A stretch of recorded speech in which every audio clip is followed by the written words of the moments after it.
Cheers, brother. Cheers, man. Great to have you here. Honor to be here. Are we rolling? Let's roll. Yes. Let's roll. How's life? It's amazing. Mm-hmm. It's amazing. It's a balancing act right now. I've got a lot of different hats that I wear in life, and so for me right now, it's a matter of just balancing it all. You know.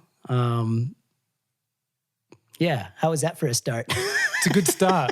Like we could have done all the, prep, meditation, breath work, sound healing. Well, let's or take we a breath could just now, roll. man. Yeah. I like Let's to take keep a breath, it raw, man. Yeah. real, and authentic. Okay, man. And being out of breath is part of that. Totally, dude. And I want us to talk about that. Like you said, you're wearing many hats. Yeah. Father, studio owner, leader in the community. What else? DJ, like so many different roles. So let's start with that. How are you finding the juggle, the balance of all those different hats you wear? I mean, it changes day by day. Some days the balance is there. Other days it just feels probably one of the biggest things that I feel on a regular basis, emotion wise, is just overwhelmed. Mm-hmm. That's one of the things that I know I'm creating it, and I know that I can do something about it anytime that I want to. That's the beauty of what this practice has taught me. But sometimes, just like everybody else, I'm a human, and I've got my own crap, and my list is long, and so it's really a matter of sorting through that on a daily basis to find the peace and the harmony that I know is always there.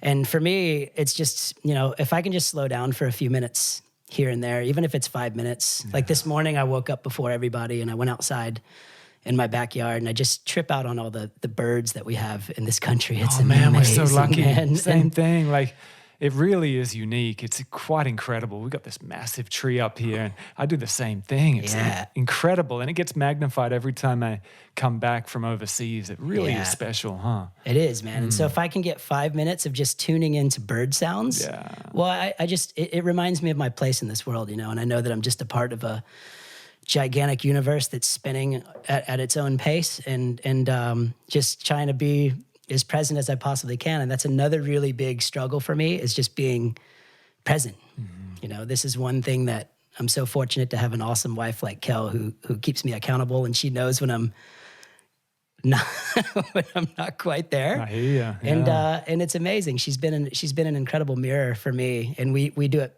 for each other, and so I feel really blessed to have the support from her that I have.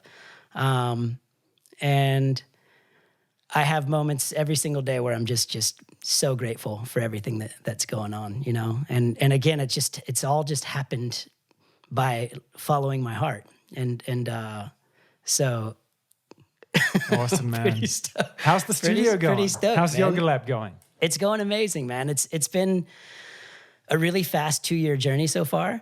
And I think back to like the first couple of months and weeks of teaching one person, 2 people, 3 people. I remember when I had 5 people in a class, and I was like, yeah, I had 5 people in there, and then 10. And then the community just started to grow on its own. People were, I guess people were just stoked on what's been going on in there.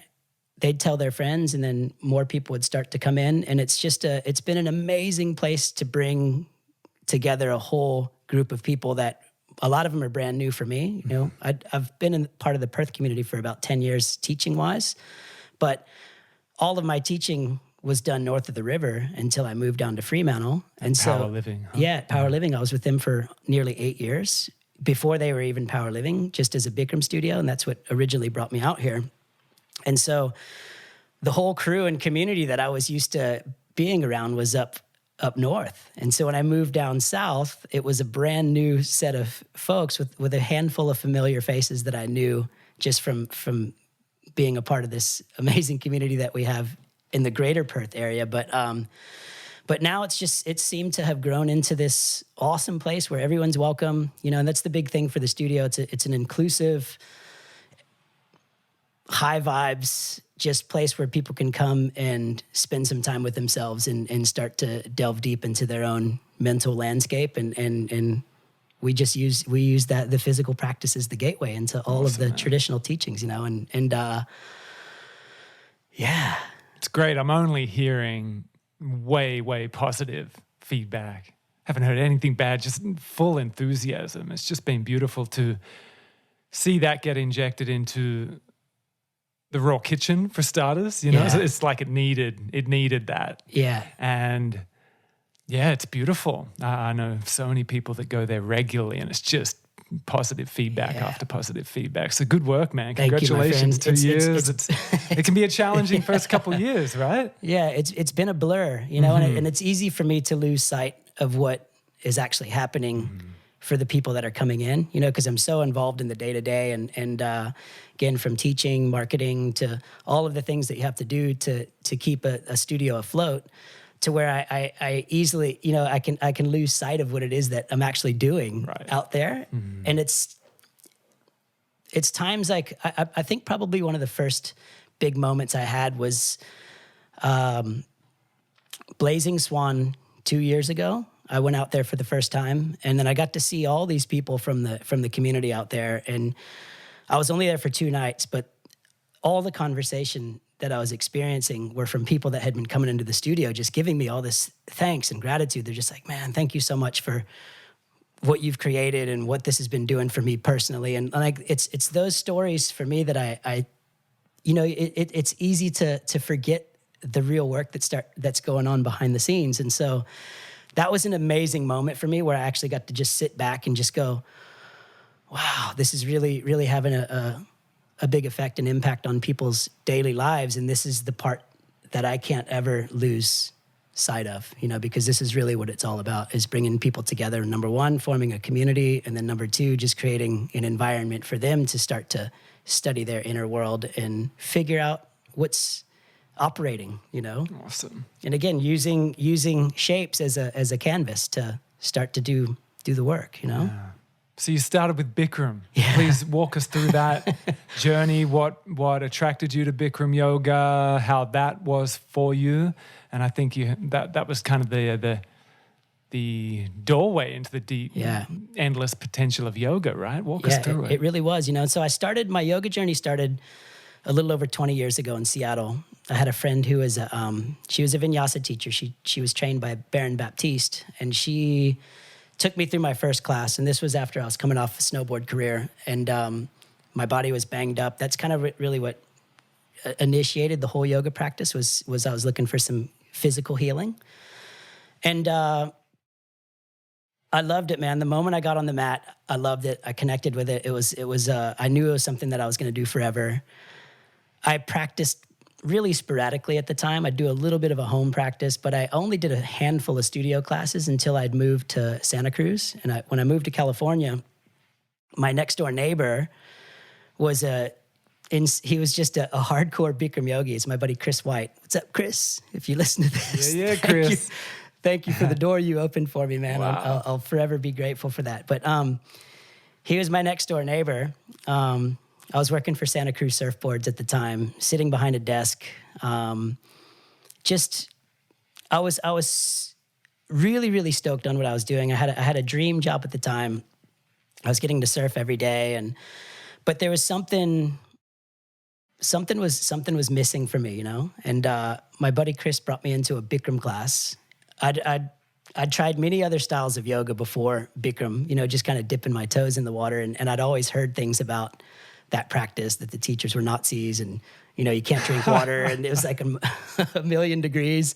And when I started that practice, I started in an era where it was still really freaking hardcore, man. Like, there were studios out there that had teachers where if you drank water when you weren't supposed to, you'd get called out on it, you know? And at the time, as crazy as it was when I went in there, I was like, this is crazy. You know, I'd look around and I'd see people even trying to leave the room at the time, and there'd be teachers like, where are you going? You know, like, if you're gonna sit out, try to stay on your mat. And like, one side of me was like, that is so crazy. But then there was another side of me that really loved the discipline of it, you know, because it was a discipline that was being upheld, that I felt in a deeper sense there was something really powerful there. And it was the same poses every single day, man. 26 postures, 2 breathing exercises. I've done them a million freaking times now. I've taught thousands of Bikram classes. You know, you learn a script when you go to the teacher training. You're just learning pose after pose, a dialogue, which over time, I realized for me that dialogue was mantra being recited. Mm-hmm. And once you know that and you understand the way all of the alignment and instructions were coming to you, it would get me present.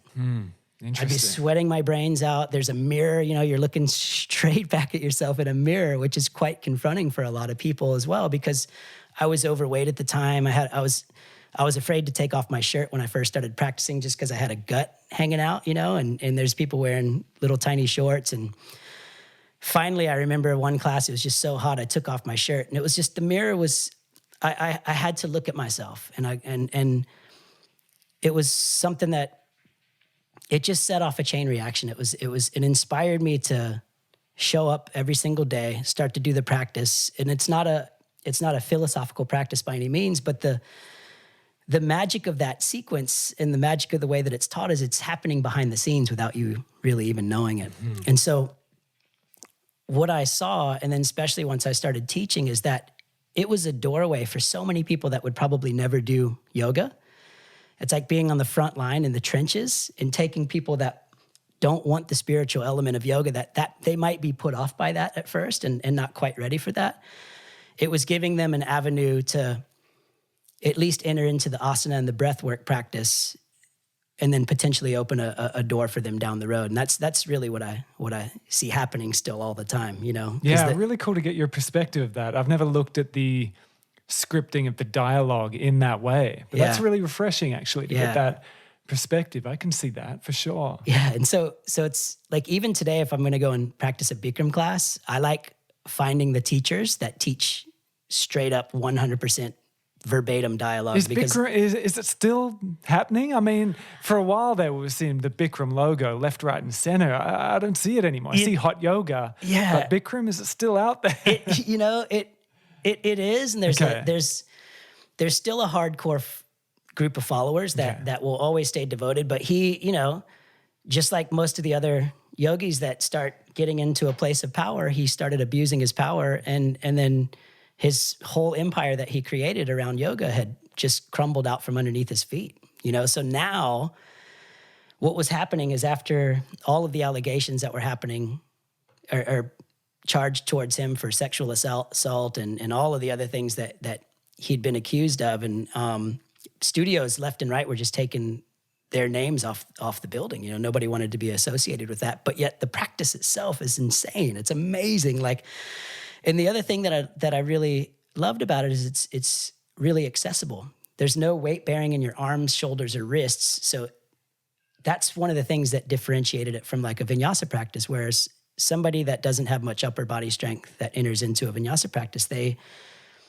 everyone's going to go through the phase of starting to build all that strength up in their body. Whereas with Bikram, if you can stand up, you can do it. And you don't even really need to stand up. I've taught people in wheelchairs. I taught a girl once that all she had was an arm. She signed up at the front desk, went into the room. I had no idea, but she wore a full set of prosthetics. And then when she got in to do her practice, she'd just take everything off.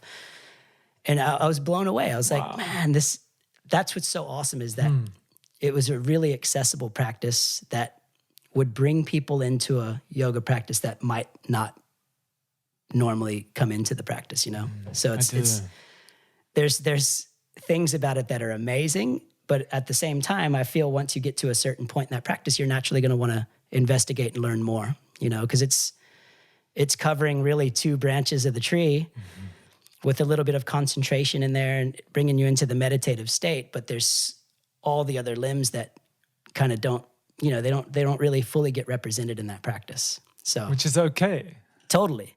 It's okay to have an entry point, a stepping stone. Yeah. So that's cool. And so what it did for me really was just it opened the door for me, you know, and then I got to a point to where I started hearing more of the philosophy, and that's what really sucked me in, because now I had a good understanding of my body. I had a good understanding of operating my breathing and things like that. And then that was really what softened me up for the traditional teachings. And then once I started hearing that, I was hooked for life. I was like, oh my God, there's so much depth to this teaching, and I really connected to it. And that's kind of where it has brought me today, you know? So what was after Bikram yoga? What was your interest in after that? So then I started moving into a vinyasa practice. And coming from the Bikram world, I liked a strong physical vinyasa practice. So I was into power vinyasa, and I just have to say it for the record.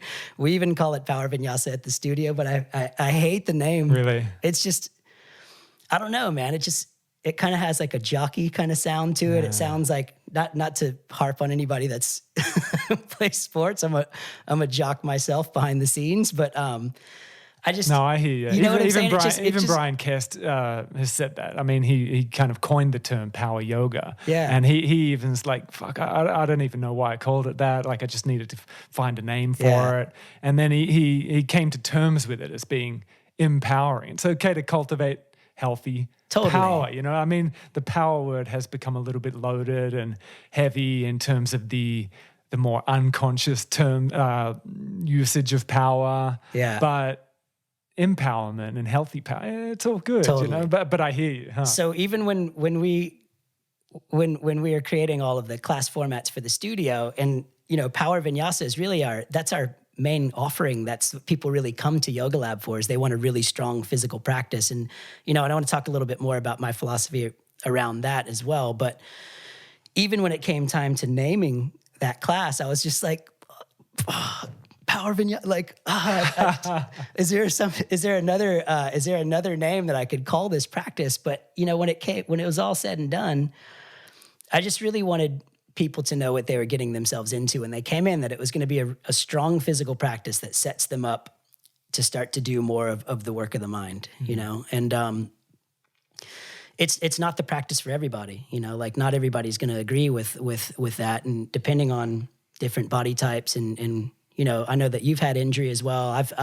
My body has taken its toll from demonstrating things not warmed up and you know, just being kind of stupid with the way that I've practiced. And but one of the amazing things about it is that I feel for today's modern mind, the moment you get somebody working hard in a physical practice, then you've got their attention. And if their legs are on fire, if their upper body's working hard, and there's all of these particular and specific engagement cues that you're giving them, it's such a quick and effective way to start to pull somebody into the present moment, you know? Because all of a sudden your mind switches off, because now it's purely back into the physical plane of the body. So, you know, I love speaking about navigating through the koshas in the practice, and, you know, like every practice you're going to be in the physical and the breath body by default, you know? And then so once you've got a good handle on what your body's doing in the pose, how you're breathing, then that's when the practice just shifts into such an amazing energetic realm. And it's just, you know, it's energy movement. You're just learning how to move energy through your body and using it as a gateway into just your most divine essence. And that's what I think is so awesome about a physical practices. Because, like, for me personally, I need that to shut my mind up, because my mind never stops, you know?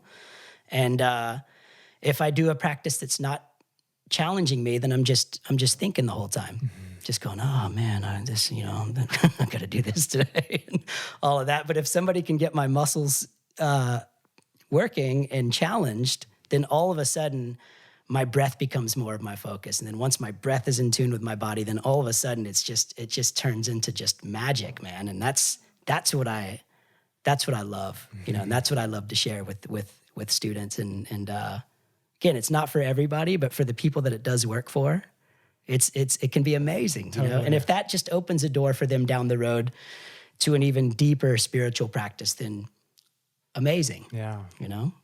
And I know you love music and you also love silence. Talk about your appreciation, the balancing of, like, enjoying the high frequency of bringing the beats and moving in that way, which can be ecstatic when done right, you know?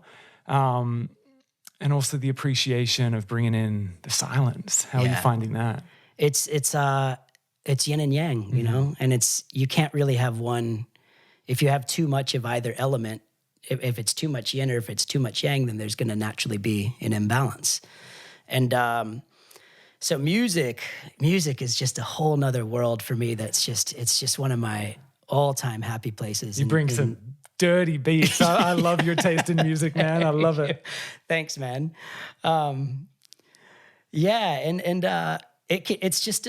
It's another layer to the experience that can be added. And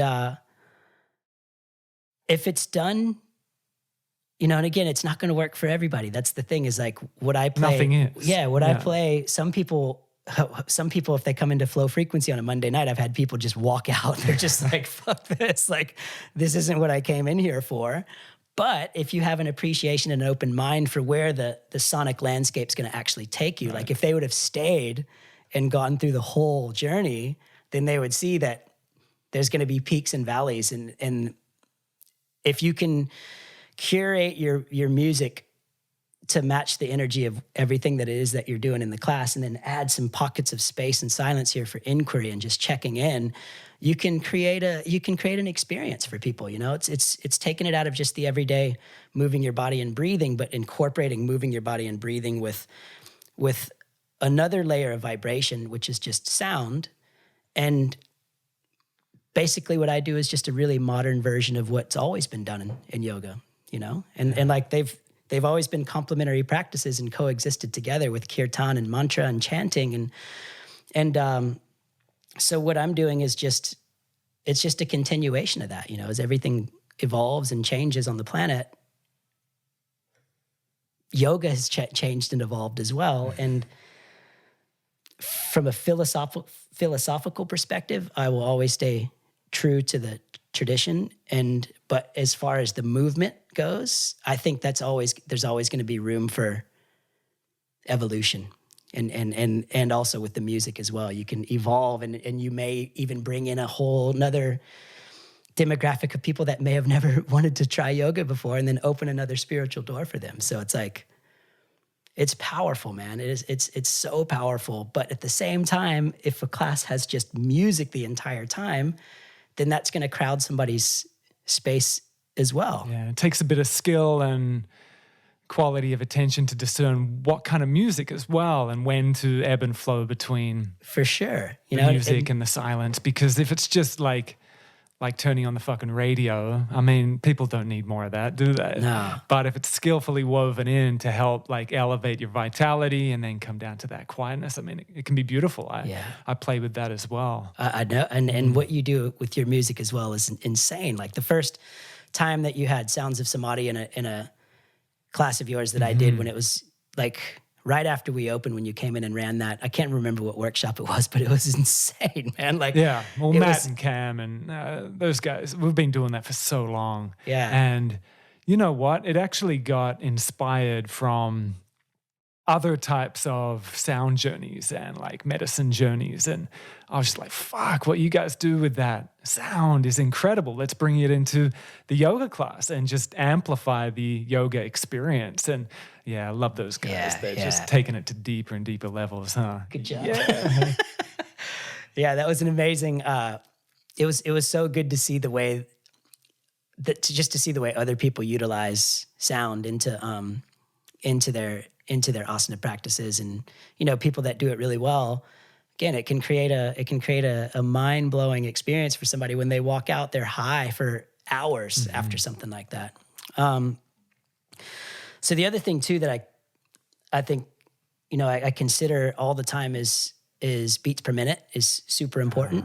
That's another, like every track that I play, it's, you know, whether I'm sequencing a class or creating the music that I'm going to play, then, you know, it's always got to have the intention behind why it's going where it is. And so the other thing that I think is really important is just tempo, because, you know, like I've found that 60 to 100 beats per minute is kind of the realm that I like to play around in, purely from the context of breath timing. And not everybody's going to breathe to the tempo. And I would never go, okay, everybody now breathe exactly to this tempo. But you can set up this kind of background metronome for the breath work. And if you do sync up to it it's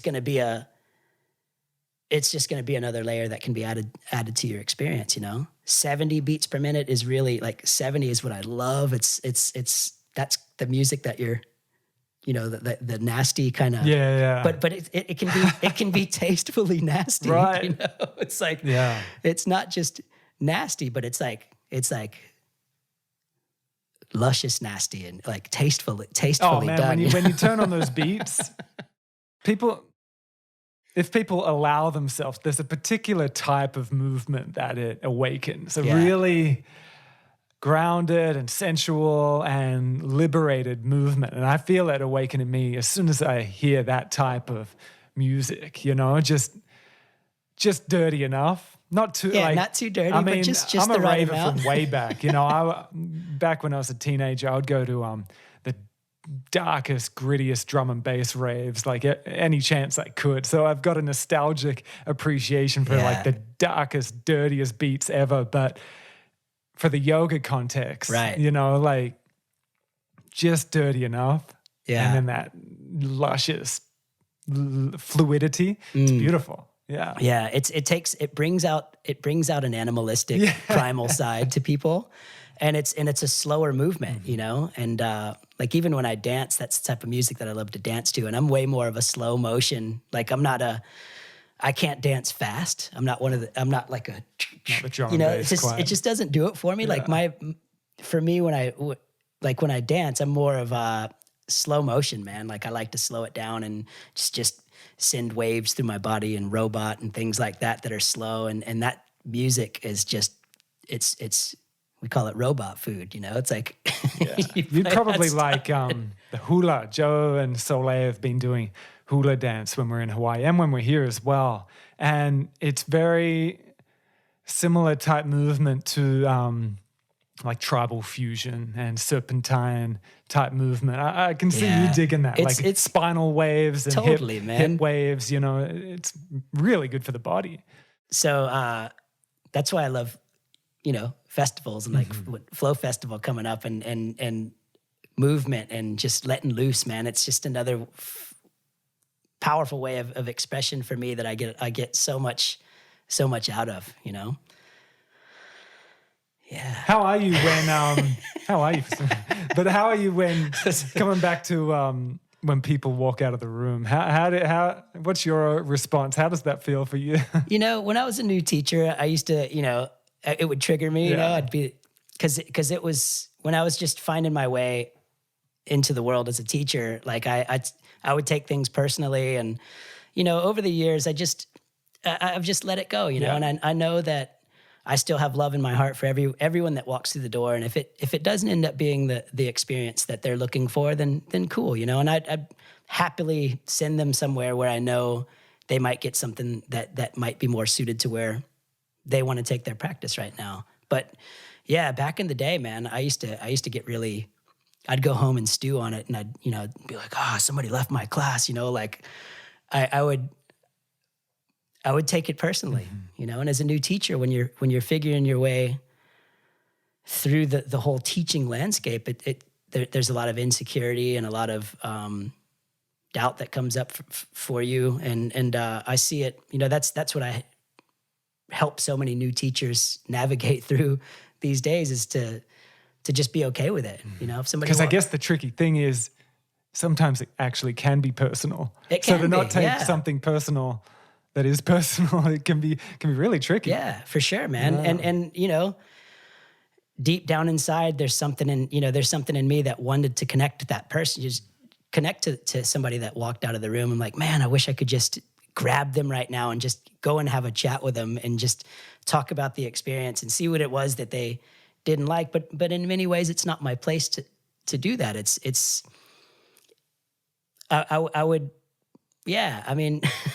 Yeah, it's a big leap of growth and development to not need to please everyone. Yeah. Like, that was huge for me. I remember that feeling, and it still pops up every now and then, especially if I'm fatigued or just not aligned, not fully present to in my head, that trance of needing people to fucking like me. Yeah. Like, as mundane as that seems, it's really thick. It's a thick trap of needing every single person to like me and needing everyone to agree with what I'm saying. Yeah. But it just comes down to it. And again, back to what we were saying before. Some people aren't going to like your style. Some people aren't going to like you.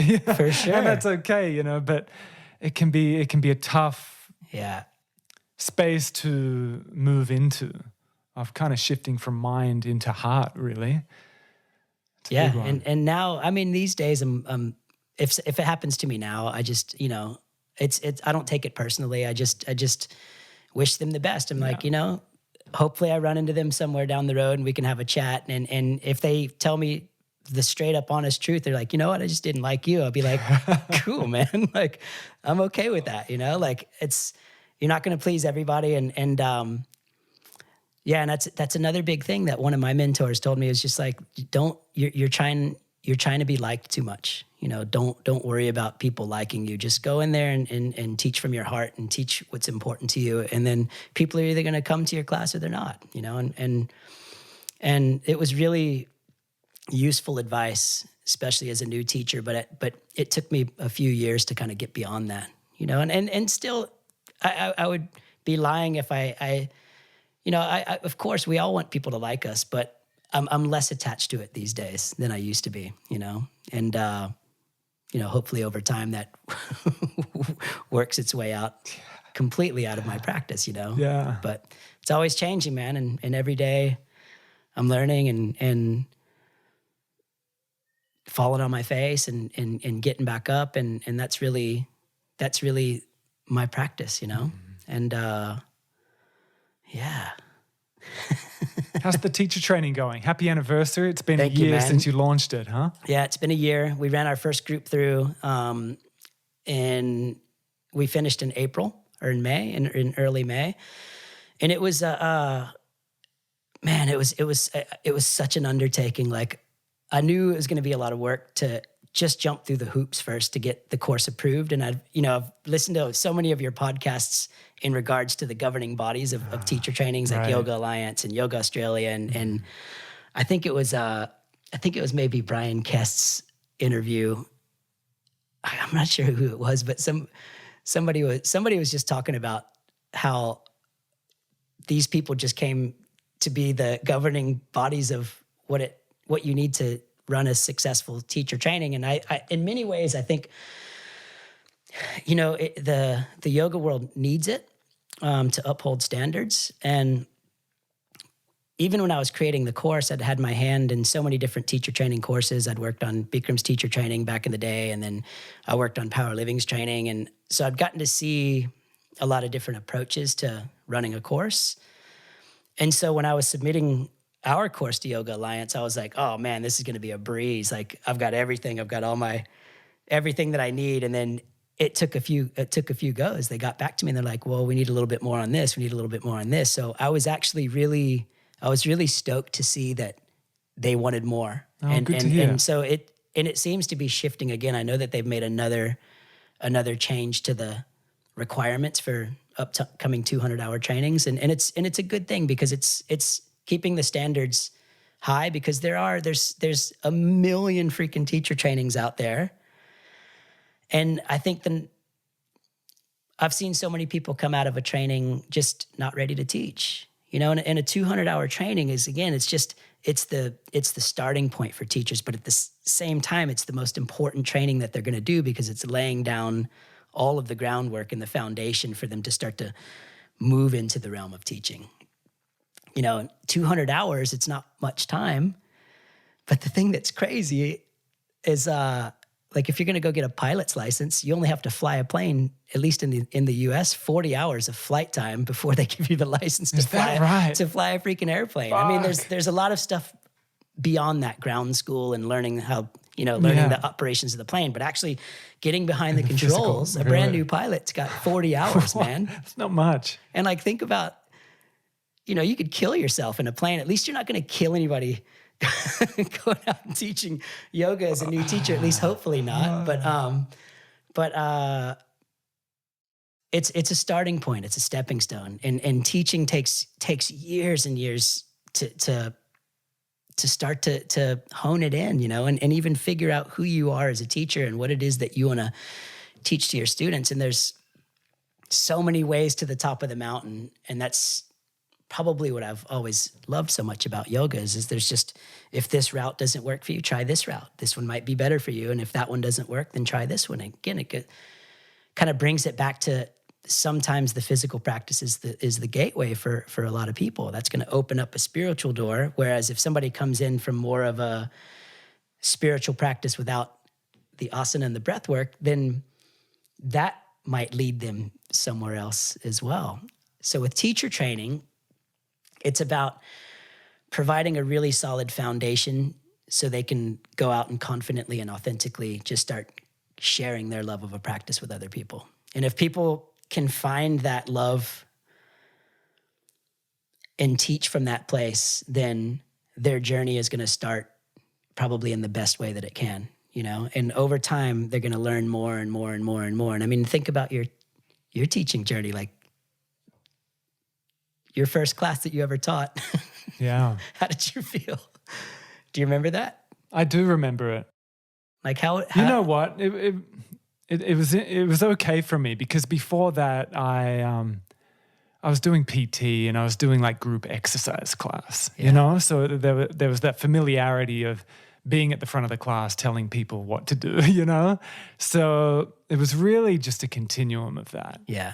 So it was actually fine, but I can imagine having not done anything like that before, how strange it would feel and the nerves and so forth. But to be honest, I was pretty comfortable with it in the first class. It didn't feel new. Yeah. Yeah. Yeah, that's cool. And I see that as well. Like anybody that has come in from any other fitness background, if they've taught anything really, even people that come in as a school teacher, musicians do really well because they have a good sense of timing and rhythm and things like that, which are important, especially for vinyasa. Yeah.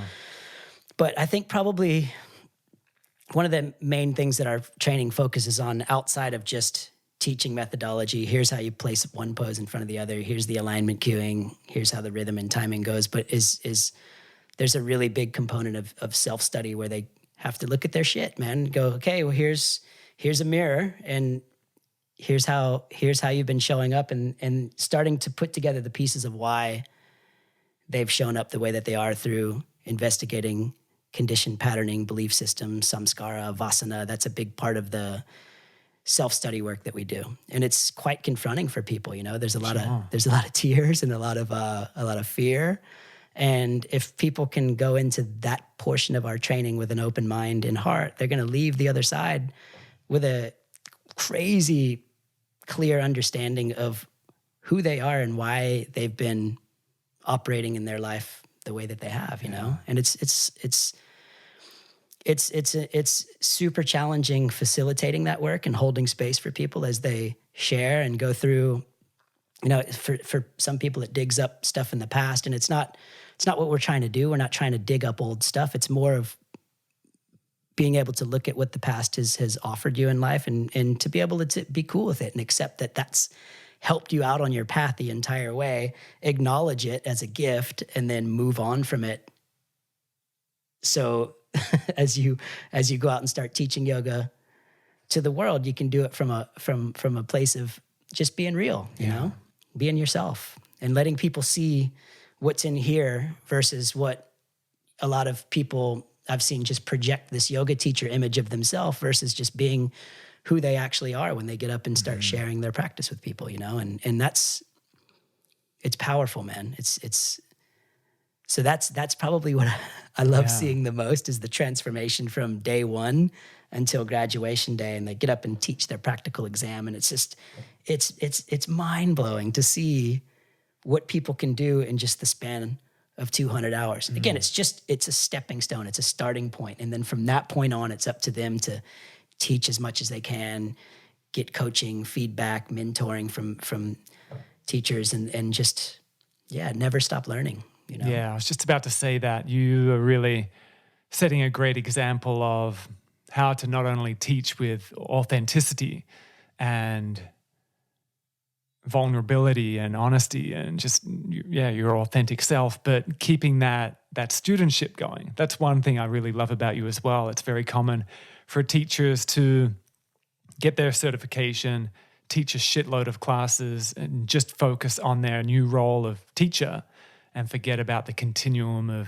of the self-study and the continuing of learning new shit and just deepening inner practice. Yeah. And I really see that big time in you, the kind of beginner's mind in a way, the openness of being able to just keep learning, and not take everything you've learned thus far as a kind of opaque veil that stops anything else coming in, which is pretty common. Yeah. So it's awesome to see you doing that, but also setting an example. And I've seen quite a few. I've interacted with quite a few of your students that did your TT, and they're going deeper and deeper still. You know, it wasn't like a finishing point. It really does seem like a gateway into really helping people step into their full potential as a person, not just a teacher, you know? Yeah. It's cool. Thank you, man. Well done, man. Yeah, thank you. It's, Again, like when the training was finished for me, man, I was so stressed. It was, I wanted to make sure that everything ran as to plan as possible, to at least the intention behind what I wanted them to get out of the course. And when it was finally all said and done for me, I was just able to finally just go, holy crap, man! Like what just happened? Because it was just you teaching it. You didn't have guest teachers. Well, I had three others. So I had Eric Schwartz, who's just, you've interviewed Eric. He's just he's amazing. Man. Love you, Eric. Love you too, Eric. Lovely, Eric. Give you a little shout, man. He's just such a gifted and talented teacher, and to have him there, and then there's two other teachers that really helped run the course, and the other one's Nadine. So I want to give a huge shout to Nadine Warbrick. Nadine. She was really critical on the Bali retreat, and that's where we were doing all the self-study and the deep inner work, and just, she's another yogini who I've seen just evolve into this incredible place, and her ability to hold space and to listen and be nurturing and gentle, but yet teach a really powerful class is something that she's really good at. And then Erica Davis Rawlings is another friend of mine who came from the Bikram world that is just another true asset to the team. She's just knows what she's doing, man. And so it's been a real honor. It's like a dream team, like a teacher training dream team that I was able to have support me through it. So it wasn't all me. I wish I could say it was me that did everything, but it wasn't. I couldn't have done it without those guys' help, and they're back on board for this next round. And it's just going to be. When is the next one? So the next one starts in February. Cool. So February and March, the next one runs. And it's going to be awesome. We're going to keep refining it and making it better and offering things that are really unique in the teacher training world. Like music integration is another big thing that's a part of the training. So we touch base on what you and I were talking about setting up another experience, another layer of the experience through sound, whether you use a playlist or whether you're a musician, you bring musicians and artists in. I don't know, man. There's just so much awesome stuff that you can do with yoga that brings people up and elevates them and leaves them in a blissful state, man. And that's what I like seeing more than anything, is do people walk out of the studio just like high as a kite from yoga, forgetting all of their stuff. Like our lost property grows every day, man. Like people leave so much stuff at the studio. So if you've lost anything and you've been to the studio lately, we might have it. So come in and take a look. Could have an op shop on the side. Yeah, there's about 1 million water bottles and all this other stuff. But it's a sign of a good class, man. If somebody leaves and they're forgetting all their stuff, then that's what we want to create for people. So they're experiencing their inner joy on a more regular basis, Yeah. So many people are stressed out these days, and people work way too much. Social media, the technology, like all of that stuff has had such a detriment to the human mind that yoga is such a wonderful way of reversing that, and or just creating balance to technology. Like I have to use it every day, but and I find myself getting addicted to it as well. But I have to check myself all the time and turn my phone off. And that's right when I walked in here, I turned it off, and it's the best feeling. I freaking love. Yeah, it's got to be done. Yeah, and it's really the one rule that we have in the studio is there's no phones in the room, man. Like, and if I see people sitting on their mat with a phone, I kindly go up to them and just go, hey, that's got to be turned off. Like we want to keep this space distraction free and sacred for all of us, And so I think it's really important, man, to create, again, like music in silence. You've got to have technology, and then you've got to have no technology to find harmony and balance, Nearly every podcast, and I mentioned this yesterday with Peter Sharp, the phone situation comes up in pretty much every podcast. It's such an interesting place we're in with the phone. And there's a common situation people get in, many people, in a life situation. If they're not able to record it or broadcast it, it often brings up anxiety for people. They're watching a sunset, like, holy shit, I don't have my phone. And they're unable, very commonly now, to enjoy that sunset because they forgot their phone and they can't tell everyone about the sunset. So it's a good thing that you're installing that and reminding people, because probably for many people, they're having a great experience. They want to pull out their phone and tell everyone about it, but no, fucking leave the phone. Yeah.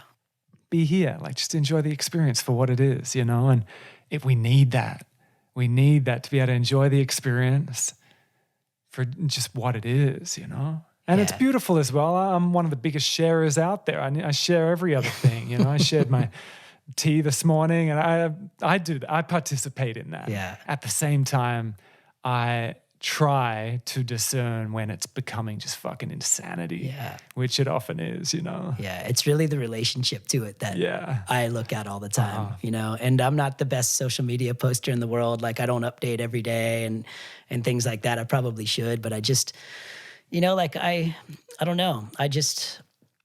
I have to navigate through that world again as running a studio and doing the things that I do. But at the same time, I don't, I should probably do it more, but I just I don't want to, man. Like I'm trying to take a good balance of it. I'm trying to take I'm trying to detach from it as much as possible. But and it's really tough too. With one of the things that I freak out on a lot is when, and you would notice this as well, being a father, is when you go to a park with a bunch of other parents around, kids playing. And I would say that there was a few times where I was the only parent not on a phone while the kids are out playing. And then, and I get it, man. I understand how freaking hard parenting is, and that for most parents, they just need a break from their kids. So their first thing they do is look into the digital realm of the phone. And I'll notice kids, and they're like, "Mommy, Daddy, look what I'm doing." And then the head's just buried down in a screen, and it's sad. And it's not my place to go, hey, your kid's begging for your attention right now. But it's just one of those things. It's one of the rules that Kel and I have, as well, as especially when we're out with our kids, then the phones are just, they're out of sight. That reminds me of this video I saw pop up quite a while ago that went viral. It was a prank on a father in which he was doing exactly that. They were at the playground. He was fixated on the phone. Someone that knew him took the child away, as a prank, pretending that the kid was kidnapped. So minutes went by, and he's just locked in. And then finally, someone told him, was that your kid? And he got taken away, and he just freaks out. But then very quick after that, they come back with the child, and they're like, dude, oh my God, you had no fucking idea. Minutes went. That kid could be in the next, suburb by now. And, great video. It was really well done. I'll try and find it again because I do that every now and then as well, you know, especially when I got a shitload of things to catch up on, haven't had time, been teaching, been parenting, and then all of a sudden the kids are in the zone. It's like, okay, I'm going to catch up on a bunch of stuff, and before I know it, I'm in a rabbit hole. So I do it every now and then, but a similar type thing. I try to catch myself out, like, no, you don't want to influence your kids like that as well, you know? There's an interesting phenomenon going on of like kids apparently are getting like entrained in their circuitry to do stuff for that reaction of phone gets pulled out and it gets captured. Yeah. And if the phone doesn't get pulled out and get captured, I'm not good enough, or what I did wasn't good enough, you know? So even having that influence on the kids of like just paying attention. Yeah. And same kind of thing. I love taking photos of my kids, and it is a reaction in me as well. I want to capture it. It's just a balancing act. Yeah. For me, it feels like a balancing act of like enjoying the technology, like you said, and it can be beautiful, and like the high-tech video, the high-resolution videos that we can get, and the high-res photos, like that's great how we can just have it in our pocket, in our phone. I love that. Yeah. But fuck, it can be a thick, seductive trap that I got to catch myself out on. Sure, and it's man. always worth it. Like when I leave my phone at home and just go to the playground with the kids and just pay attention, it always feels better. I'm in a better mood. I'm more present. I can tell my kids are in a better mood because I'm watching them and I'm paying attention to them. It's just win-win. You know? That's why I just have to catch up on work later, you know? That's what the toilet's for. Yeah. Go sit on the toilet. Yeah. Kel's like, you've been in there for like 45 minutes. I'm like, have I? All right, we'll wrap things up here. No, that's a good. Apparently, the general like germ count on a phone. It's probably gnarly. Because that's what everyone does. Everyone's got their phone on the toilet. Oh, man. And then we put it to our mouth and wonder man. why we get pink eye. Oh my God. Don't even want to swipe. Do one of those swab tests on there. That's pretty gnarly. So let's bring it back to the yoga. Oh, that could be a funny place to wrap it up. What else are you psyched on, my man? Well, Parenthood, the studio. What else are you excited about right now? Well, there's a lot of cool stuff coming up, like Flow Festival type of year. Like I love that time of the year. It's like it's just such a killer festival, man. Like it's close. The venue's insane. It's just such a great bringing together the greater Perth yoga community. It's one of it's like a reunion. You know, you get to see a lot of people there that you don't see all the time, and so I'm looking forward to that. There's let's see what else is going on. Guest teachers coming out, like bunch of teachers that I have really admired and respected are coming out. There's a friend of mine named Truth Robinson coming out from the East Coast. He's coming out in just 2 weeks to run some yin workshops. And then another friend of mine, Adam Whiting, is coming out in October. We've been running a lot of cool teacher-specific workshops as well, just half-day stuff for all the teachers out there that are just looking to learn a little bit more about really whatever. We just had Dicey Klein out like 2 weeks ago, and he ran something on sequencing. And it's just been cool to provide and offer stuff to the teaching community, not just the yoga community as a whole, but like doing a lot of stuff specific for teachers. Because there's so many new teachers in Perth that are just hungry for information and knowledge and upskilling, and it's another way of networking with the local teaching community as well. Yeah, true. And then Dylan Werner, who's another yogi that has just been just a big influence for me. Is coming out in December. Music, you know, other festivals coming up. There's a festival called the Wild Camp out. I don't know if you've heard of that. Yeah, I saw that pop up. Yeah, but that's another great. it's over New Year's. It's just an awesome thing. There's just more of that stuff popping up There now is. in WA. Less just like music and alcohol, more consciousness. Huh? Yeah. And so I've taught classes there last year and played music, and you know, same thing with this upcoming Flow Festival. Just super pumped, man, to be a part of it again this time. And great to have you there. So thank you for putting that on, because that's a sweet freaking weekend. If you haven't been there, if you guys are listening and you haven't been, it is so worth checking out, man. Yeah, we love it. You know, make it 5 days. Oh, I would love to. When you're part of the team, we got to get you on board. Yeah, it's a lot of work, man. I Yeah, know. right now it's mainly just Mandy and I and a few other people. But yeah, I mean, we get to that third day, you know, after the second night, and we're ecstatic, but pretty much always fried, you know, smashed. Yeah. It's a pretty big space to hold as well. And again, we love it. But until we have a more like thorough, broad, comprehensive team, but we'll do it eventually for a few more days. It always, you know, at least I've been to 3 of them. Well, this will be the third one, because this is the third one that I've gone to. Right. Yeah. Because I missed the first one, but they've all been awesome, man. Yeah. You've pulled it off every time, and it's been sweet, man. Yeah. Again, I just wish it was attracts longer. a beautiful crew. You know, it's a beautiful community. One more day, make it 3 nights. Well, you can manage that final day. We'll just handball it to you. Okay, we're tapping out. All yours, Shawn. Handshake. Oh, man.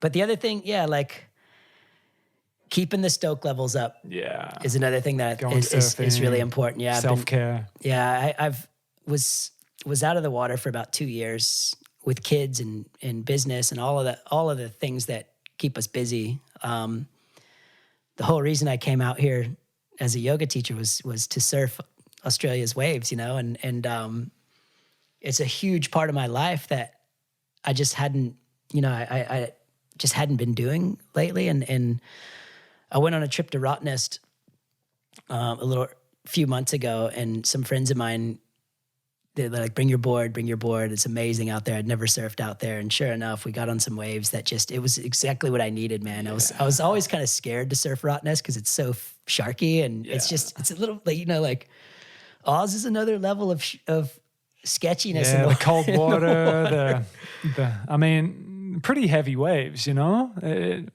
then the shark element, I mean, I agree. After being in Hawaii and Maui, like, it's just silky smooth and warm. You don't need a wetty.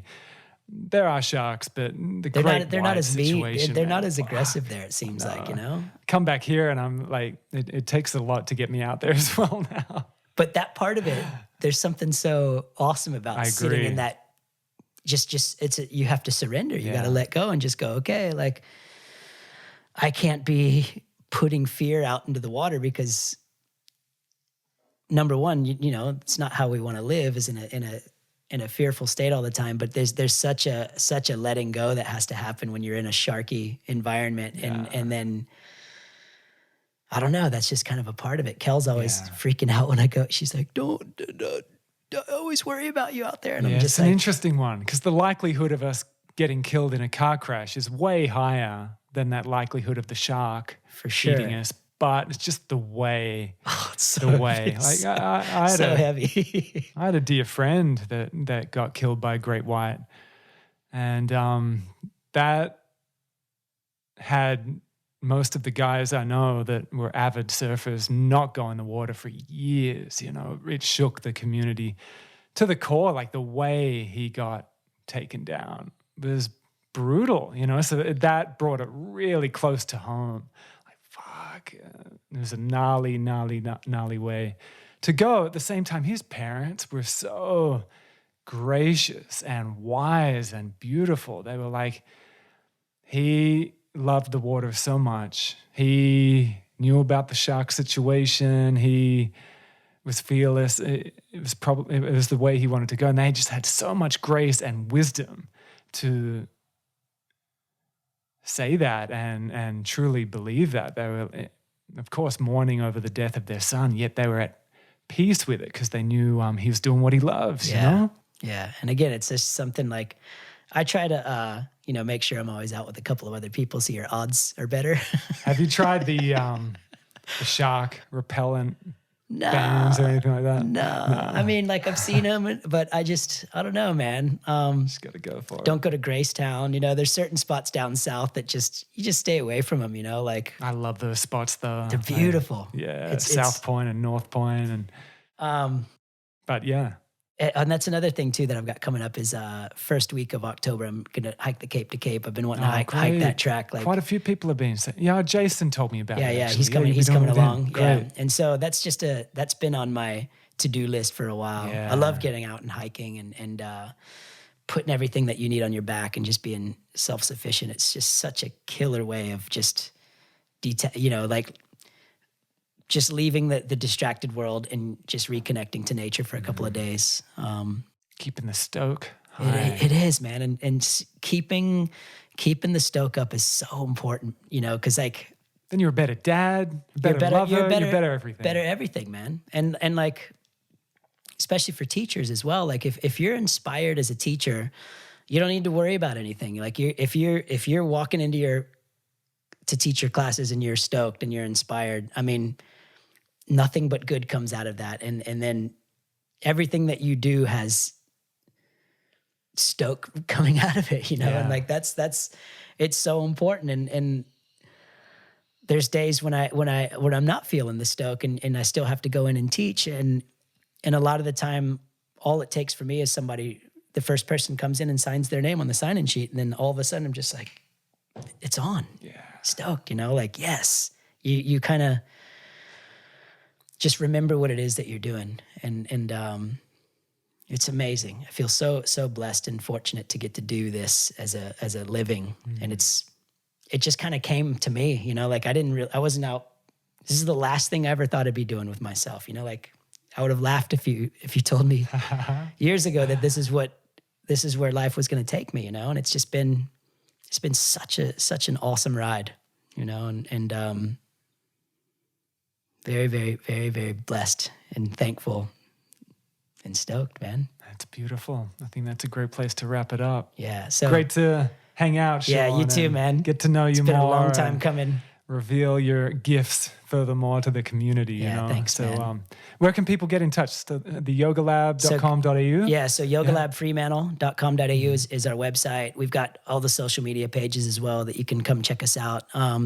But yeah, and if you haven't been into the studio, come see what we've got going on. It's an amazing little setup as well with the raw kitchen, having those guys right downstairs. It's been, you know, it's just a killer setup, man. You've got setup. The two best things. It's the best. Two best things in the world. You've got stuff to nourish your body and your mind, and then you go downstairs and you've got just incredible plant-based food that, you know, it's a world-class setup. Huh? It is, man. Yeah. It's a place of you go in there and you take care of yourself, you know, and it's so set up for it. It's it's killer, man. Awesome. So, man. All right. Well, much thank love you, to Stu. your family. Yeah, right back at you, my friend. All right. And yeah, man. Till next time. Peace. Peace. Yeah.